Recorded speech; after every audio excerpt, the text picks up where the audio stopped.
Arrancamos esta segunda temporada de los puntos a las IES, pisando fuerte, mirando con lupa, por supuesto, los temas de actualidad y de interés para Cuba y Latinoamérica. Y hoy traemos un programa de derecho, un programa poderoso y no puede estar mejor acompañada. Conmigo está Adel González, abogado, colaborador de Diario de Cuba, que nos trae diversos temas y también invitados que van a hablar sobre lo que nos acontece hoy. Eloy Viera, jurista, Laritza Diversen, abogada y directora de Cubalex, también está conectada con nosotros, y Julio Antonio Fernández Estrada, jurista, también en este programa de los puntos a las sillas.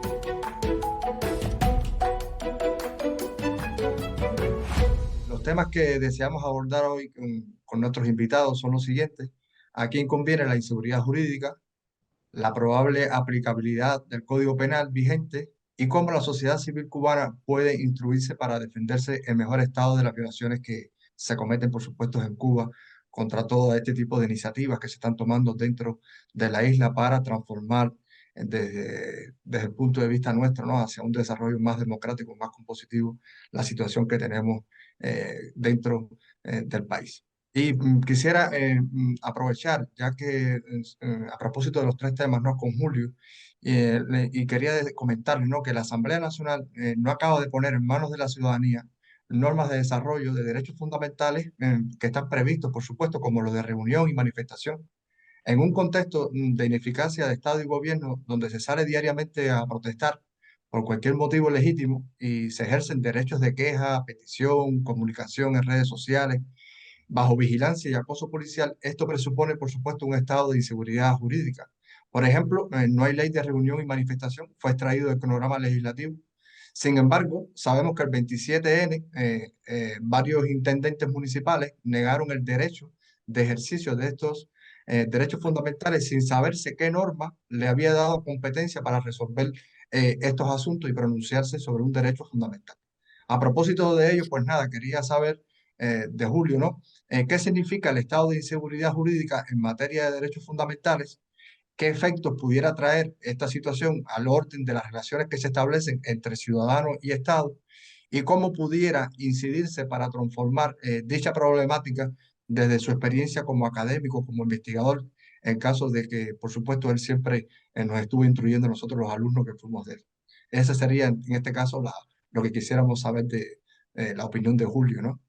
Tu pregunta realmente es muy compleja, muy amplia, ¿no? Vamos a hacerlo concretos. Sí, yo creo que la inseguridad en cualquier materia de derecho, y específicamente en la materia de derechos humanos, no conviene a nadie. Realmente yo creo que no le conviene a nadie, en dependencia del plazo de análisis que se haga, ¿no? Puede decir que al Estado le convenga ahora mantener una situación de indefensión en un conjunto de derechos humanos por falta de protección directa en la norma, por no reconocimiento de mecanismos de defensa de esos derechos, por no regulación de normas de desarrollo de esos derechos a partir de lo que dice la Constitución de 2019. Pero en cualquier caso yo creo que eso tampoco le conviene a un estatus político determinado, incluso aunque este sea totalitario, incluso aunque este sea uno que no garantice o que no priorice la protección de los derechos humanos por encima de otras cosas. Lo digo porque me parece que a mediano plazo y a largo plazo, esa situación se revierte siempre en un enorme desorden, social, moral, político, institucional, que no conviene a nadie, no conviene ni al Estado de Derecho, evidentemente, pero bueno, en ese caso podríamos decir, bueno, al Estado no le interesa al Estado de Derecho. Puede ser, pero yo creo que sí le interesaría la gobernabilidad, le interesaría la paz, le interesaría la armonía, se supone, ¿no? Se supone que ningún Estado quiere otra cosa, incluso un Estado que, que no da pasos certeros hacia eso, no creo que pretenda una situación en la que se ponga en crisis su propia gobernabilidad. Y la desprotección de derechos humanos, la falta de regulación de derechos, la falta de protección directa de mecanismos de garantías va contra el orden, la paz, la armonía, las relaciones sociales equilibradas, normales como deberían ser. Por lo tanto, esta misma lógica de que los derechos humanos no son un horizonte para un Estado, ya de por sí crea muchos problemas porque entonces no hay educación en derechos humanos, no hay un enfoque de derechos humanos de la administración pública. No se pretende en ningún momento que los derechos humanos sean un factor determinante en la sociedad. Eso lo hemos visto en Cuba, en muchos ejemplos. Hemos visto cómo la viceministra de Educación eh, le explicaba a los profesores y a los alumnos de la Universidad de La Habana que los derechos humanos había que tomarlos eh, con mucho cuidado, que no se podía estar hablando de derechos humanos en las clases. Estamos hablando de una alta funcionaria de la educación, de la Administración Central del Estado, y en un puesto muy, muy importante para la promoción de valores y para la promoción de conocimiento en la sociedad cubana. Por lo tanto, eso, para no decir que los funcionarios en Cuba públicamente dicen, como lo dijo, por ejemplo, el ministro de Educación en un programa de la Mesa Redonda, defendiendo precisamente a esta viceministra, después que varias personas intelectuales de la población empezó a quejarse de aquello, se armó una especie de mínimo escándalo y hubo un programa de la mesa redonda donde el ministro dijo que, bueno, que recordaran que lo más importante de la Constitución era el artículo 5. Creo que fue un momento muy importante de la política cubana porque se aclaró directamente que había que acordarse de que en Cuba el partido era la fuerza dirigente de la sociedad del Estado, por lo tanto estaba por encima de cualquier otra pretensión de realización de derechos o ese tipo de cosas. Yo creo entonces, para terminar, que lo que podemos hacer es seguir luchando en estos momentos en los diferentes planos que hay. Yo creo que todos los planos de lucha por los derechos humanos son importantes, todos, desde el punto de vista de la promoción de conocimiento, que puede ser en la academia, puede ser en la prensa independiente, ojalá también fuera por la prensa oficial. Siempre hay personas que son contracorriente, que hacen cosas incluso dentro de los mecanismos opresivos, también lo hacen. Por lo tanto, yo creo que el activismo político está muy enfocado en el tema de los derechos humanos. Eso me parece muy bien. Llevan muchos años haciendo eso y creo que cada vez lo hacen con más responsabilidad, con más conocimiento. Yo creo que todavía hay que estudiar mucho más. No podemos pretender cambiar la realidad cubana sin conocer a Cuba. Creo que todavía nos debemos mucho conocimiento de la historia real de Cuba, de la historia de Cuba con todos sus matices. Yo creo que hay que tratar de respirar hondo y tratar de despolitizar de la manera mejor dicha, ¿no? Despolitizar nuestra lucha, no en el sentido de eliminar nuestras ideologías, nuestras aspiraciones políticas, sino de quitar también los lastres ideológicos que en algún momento nos llevan a posiciones extremistas, fundamentalistas, dogmáticas, esquemáticas, que eso realmente es lo que estamos tratando de eliminar de nuestra realidad política, y por lo tanto no creo que sea un buen mecanismo de lucha por los derechos humanos usar los mismos herramientas, los mismos instrumentos que ha usado el autoritarismo durante tantos años.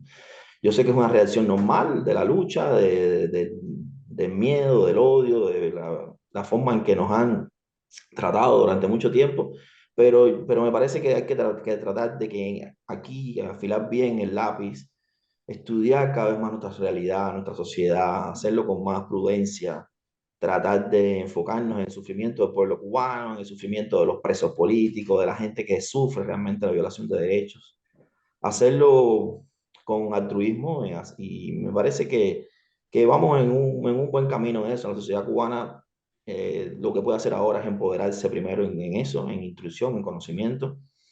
Me parece que la propia realidad es la que los está llevando a eso. Estamos todo el tiempo viviendo en una situación de desesperación y por lo tanto me parece que eso se está dando de forma natural. Y lo que nos toca a las personas que nos interesa esto es alimentar de la mejor manera posible esta situación con, repito, valores, conocimiento. Yo estuve buscando en la normativa cubana el papel del intendente y no encontré que dentro de sus facultades tuviese alguna instructiva o alguna ordenanza de poder decidir sobre sí o no el ejercicio de un derecho constitucional. ¿Qué consideras al respecto? Eso forma parte de la misma estructura en que se ha organizado el poder popular en Cuba durante más de 40 años. No es extraño que haya una cantidad de cargos importantísimos a todos los niveles del Estado de gobierno en Cuba que no se conocen de manera eh, perfecta o detallada sus competencias. Eso forma parte también de la arbitrariedad, del voluntarismo, de formas de hacer política no ajustadas a derecho. Y por lo tanto, tú has hablado del intendente, pero si eso lo llevas a todos los niveles, el Estado cubano lo vas a encontrar. Nosotros teníamos tuvimos, mucho antes de la Constitución del 2019, un reglamento del Consejo de Ministros que permitía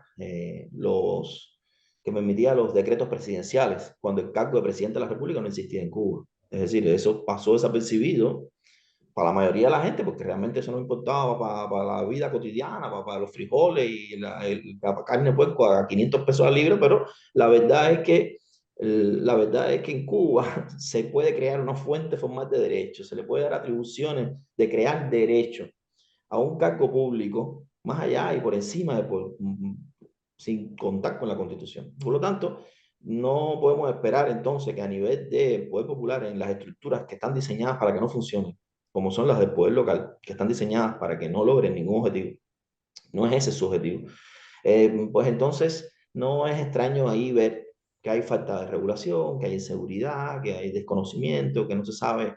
Eso se ha trabajado, hay mucha gente que lo ha cogido en serio, hay gente, yo he trabajado con mucha gente de los gobiernos municipales, provinciales en Cuba en los años atrás, y sé que había mucha gente buena que querían hacer cosas y se lo cogían a pecho y se lo cogían, sí, porque no se puede pensar que en Cuba todo el mundo está hablando para el mismo lugar. Si eso fuera así, el país no existiera hace tiempo. Siempre hay jueces que quieren hacer justicia, siempre hay fiscales que quieren cumplir la legalidad, siempre hay funcionarios que quieren hacer las cosas bien, porque si no, no hubiera país.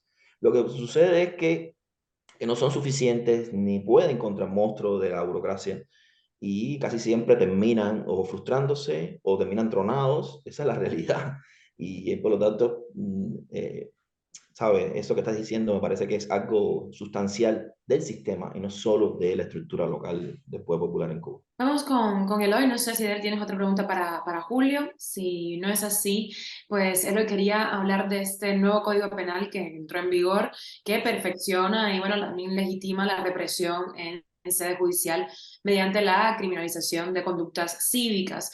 Hemos visto en diferentes noticias pues este acercamiento en relaciones de Estados Unidos y Cuba, cómo este Código Penal vigente favorece o puede complejizar dichas aspiraciones. Bueno, si te refieres a las aspiraciones de las negociaciones Cuba-Estados Unidos, yo creo que no creo que haya una incidencia lógica entre el Código Penal y un proceso de hielo 2.0, como muchos lo han llamado. El Código Penal fue aprobado en mayo del 2022, aunque no se publicó en la Gaceta Oficial hasta octubre, pero fue aprobado y discutido desde el año pasado y terminó aprobándose, vuelvo y repito, en mayo de este año. Y todo este proceso de negociaciones yo creo que se ha venido produciendo tras bambalinas durante muchísimo tiempo y que tuvo su concreción quizás primera y más clara con los primeros diálogos de intercambio migratorio en que una delegación cubana se trasladó hasta los Estados Unidos encabezada por Fernández de Cosío. Y después, bueno, el traslado de Millimendral a Cuba y de funcionarios norteamericanos hacia Cuba. Pero todo eso ha ocurrido paralelamente a la discusión del Código Penal, a la aprobación del Código Penal, a la publicación del Código Penal, pero más allá de eso, a la entrada en vigor del Código Penal. Por tanto, yo no creo que haya ninguna posibilidad de que la implementación de un código como este pueda incidir en unas negociaciones que se han impulsado a pesar de y no por. Entonces, en ese sentido, yo lo que sí creo es que deberían tener, o sea, la lógica que expresa y que materializa el Código Penal y su implementación, sí debería estar en el centro de atención de cualquier negociación entre Cuba y los Estados Unidos. Pero no entre Cuba y los Estados Unidos, entre Cuba y cualquier país que se diga defensor de los derechos humanos y la democracia. Porque lo cierto es que, si bien siguiendo la lógica que decía Julio, que un poco responde la pregunta que le decía de él, si bien en Cuba la ley no ha sido límite para actuaciones de ningún tipo, tampoco ha sido justificación para la represión. O sea, no es que en Cuba necesariamente tengamos mayor represión porque tengamos un nuevo Código Penal. La represión estatal en Cuba, la represión del disenso se va a reproducir siempre porque es esencial al sistema, más allá de cualquier norma jurídica que impere, más allá de cualquier norma jurídica que sea aprobada. Pero lo cierto es que una norma jurídica como el Código Penal sí legitima muchísimas conductas y actuaciones que se venían desarrollando hasta el 1 de diciembre al margen de cualquier ley. y hay activistas que pueden dar fe de eso. Hay formas de represión de la ocupación de espacios públicos que hasta ayer se reprimían al margen de cualquier ley, y para eso se estiraba o se encogía la interpretación de la ley, y que hoy sencilla y llanamente, producto de eso mismo que Edel ha llamado inseguridad jurídica, que parte no solo de la desregulación, sino también de la utilización de categorías abstractas, amplias, de conceptos indeterminados en una norma jurídica penal, que debe ser una norma muy específica, una norma muy concreta, pues eso hace mucho más inseguro también cualquier ejercicio de derecho, y le da mucha más libertad a la autoridad para reprimir desde la legitimidad que una norma le confiere. Hasta ayer esa represión podía ser una represión que estaba legitimada por la fuerza política del artículo 5, pero hoy es una represión que va mucho más allá. No solo está legitimada por la esencia del sistema, sino también está legitimada por una norma que a mí me parece de las más draconianas que hemos tenido en los últimos años, a pesar de que también tengo que decir que técnicamente, jurídicamente, es un poco superior a lo que teníamos desde 1987. Quiero hacerte otra pregunta referente a este Código Penal. Representaciones y miembros de la sociedad civil independiente cubana reciben fondos de ONGs, instituciones extranjeras legítimas, y también en igualdad de condiciones, como por ejemplo reciben el CNSEX, ¿no? Entonces, ¿qué problemas de derecho internacional supondría sancionar el financiamiento de acciones de derechos humanos en Cuba al amparo de este nuevo Código Penal vigente? Yo creo que el problema no es de derecho internacional. No hay ninguna lógica bajo el derecho internacional que permita sancionar en la forma que lo hace el artículo 148 del Código Penal. O sea, no hay una lógica soberanista detrás de cualquier análisis que se pueda hacer en este sentido, porque lo primero que hay que decir es que el artículo ese del Código Penal no sanciona única y exclusivamente la recepción de financiamiento de organizaciones no gubernamentales o de organizaciones públicas extranjeras, sino que penaliza el financiamiento proveniente de cualquier origen. El tema no es el financiamiento, sino el para qué se utiliza el dinero. Y ese para qué de la utilización del dinero, pues depende única y exclusivamente del criterio de los represores cubanos, depende de lo que entienden los represores cubanos como orden constitucional y como riesgo a su supervivencia. Por tanto, da igual a los efectos de la criminalización del nuevo Código Penal que yo reciba dinero de Amnistía Internacional, de la Unión Europea, de una organización no gubernamental, China, Noruega, estadounidense, que lo reciba de la comunidad de exiliados cubanos en Miami. O sea, los efectos del Código Penal, lo que hacía Martí en Tampa, lo que hacía Fidel en México y en los Estados Unidos, que era recopilar dinero para impulsar una agenda política determinada contraria a los intereses de la fuerza política gobernante, eso es penado con penas duras, con penas muy duras, que siempre estuvieron ahí, también hay que decirlo, porque ahí siempre estuvo la ley 88, que aunque tuvo una aplicación muy limitada durante la Primavera Negra nada más, porque era la única norma penal en Cuba que establecía el principio de oportunidad por regla, o sea, que decía que se podía o no aplicar la ley, pues sencillamente habría que decir que esto que estamos viendo hoy como un mecanismo de aplicación diaria de la ley, siempre estuvo en el aire, siempre estuvo como una espada de Damocles sobre la cabeza de los periodistas, activistas y opositores cubanos. Pero sencillamente hoy, despechadamente, atendiendo a un riesgo que ha sido incrementado durante los últimos años y atendiendo a la capacidad que ha tenido la sociedad civil de articularse y buscar formas de financiamiento más allá de los límites cubanos, pues ha tenido que ponerse en práctica de manera diaria, para el uso diario en el Código Penal. Pues nada, magnífico, Eloy. Ciertamente parece ser que sí, que la idea no trata en el financiamiento, sino en el destino que se le dé. Es decir, que si el financiamiento viene para limpiar, vamos a suponer, las aguas albañales de tal local, a lo mejor no tendría tanta dificultad como que sí hacerle resistencia al sistema. Y muy buena tu interpretación. A propósito, Larissa, de lo que decía el profe Julio, de la necesidad de seguir incluyendo a la sociedad civil, creo que la organización que usted preside está llevando a cabo una labor muy importante y muy reconocida por muchas personas y por muchos profesionales. Creo que tiene misiones muy relevantes como, por ejemplo, monitorear, reportar y denunciar violaciones de derechos humanos en Cuba. También brinda servicios jurídicos directos y confidenciales de asistencia y asesoría legal a las personas de forma gratuita. Y también, por supuesto, contribuye a la formación de defensores de derechos humanos, promoviendo una cultura cívica y jurídica. Precisamente observamos que están promocionando ustedes un curso de derechos humanos llamando a las cubanas y cubanos para que aprendan a defenderse de manera efectiva de estas violaciones que se generan contra sus derechos. Y la pregunta vendría a colación y en relación con eso, ¿no? ¿De qué se trata el curso? ¿Cómo se accede a él? y cómo se participa. Aunque las bases están claras, bueno, pues Diario Cuba, por supuesto, quisiera tomarlo de mano de la directora, ¿no? ¿Y qué otras acciones de instrucción o recomendaciones podrías realizar en favor de la sociedad civil, específicamente para este nivel de entrenamiento que estamos buscando, que estamos tratando de asegurar a las personas que están dentro de la isla para que puedan defenderse en un escenario, en un contexto que le sigue siendo agresivo?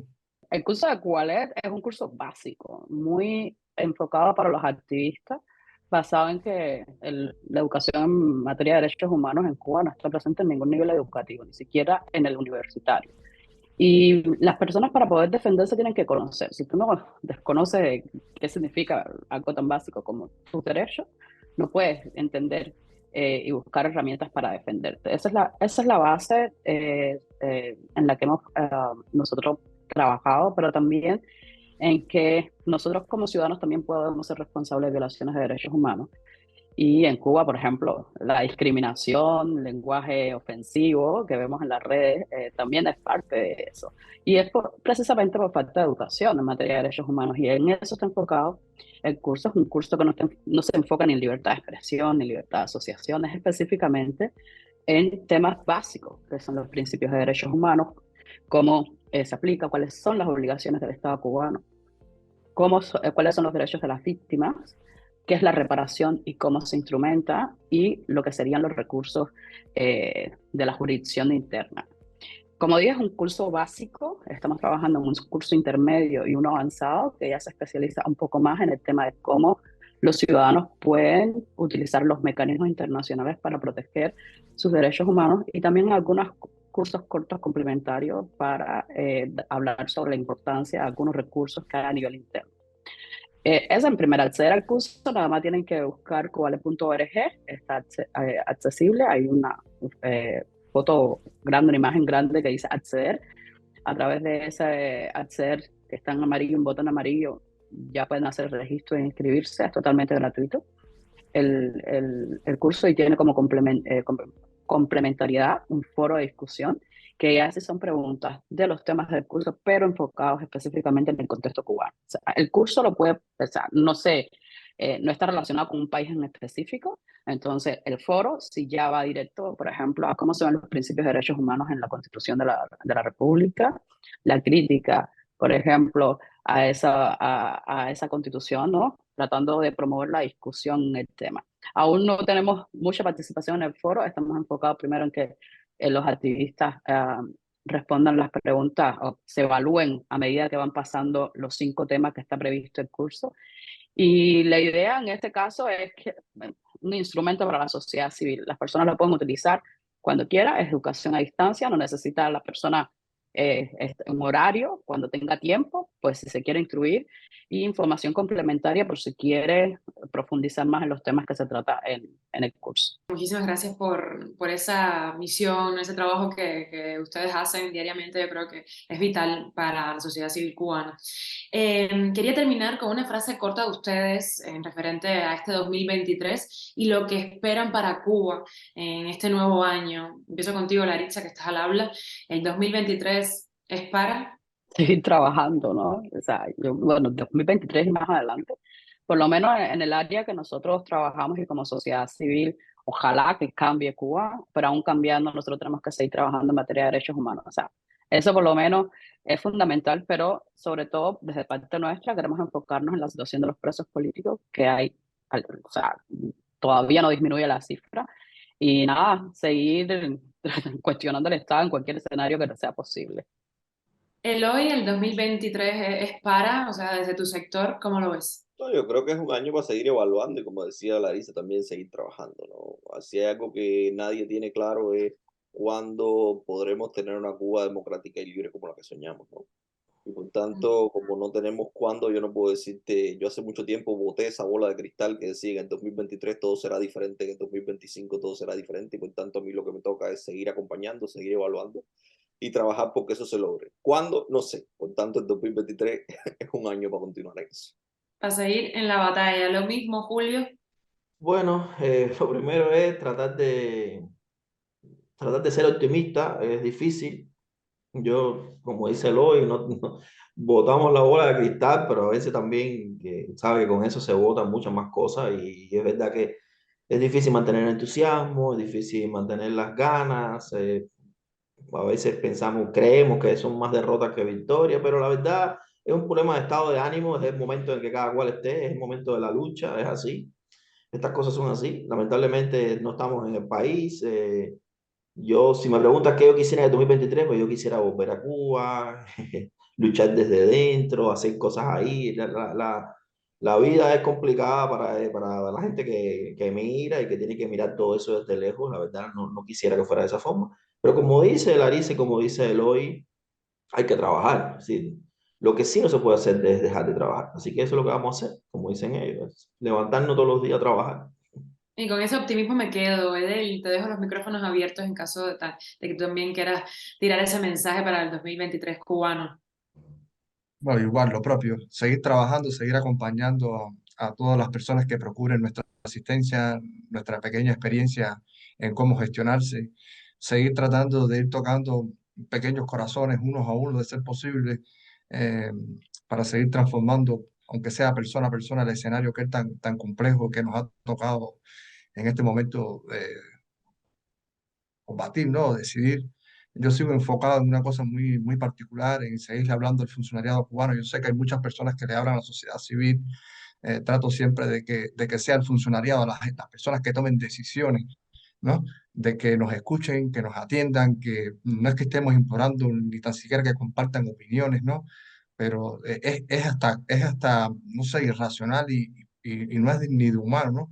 De que no se establezca ni un diálogo ni una conversación técnica sobre un asunto en el que, como decía Julio al principio, a todos le conviene, porque eso es seguridad, eso es paz, es armonía, es desarrollo, pero en ese ajetreo, en ese optimismo, ando yo de ir ganando corazones dentro del funcionariado cubano para que vean de que ninguna de las cosas que estamos diciendo aquí son enemigos de la patria, enemigos de la revolución, ni enemigos de nadie en lo particular.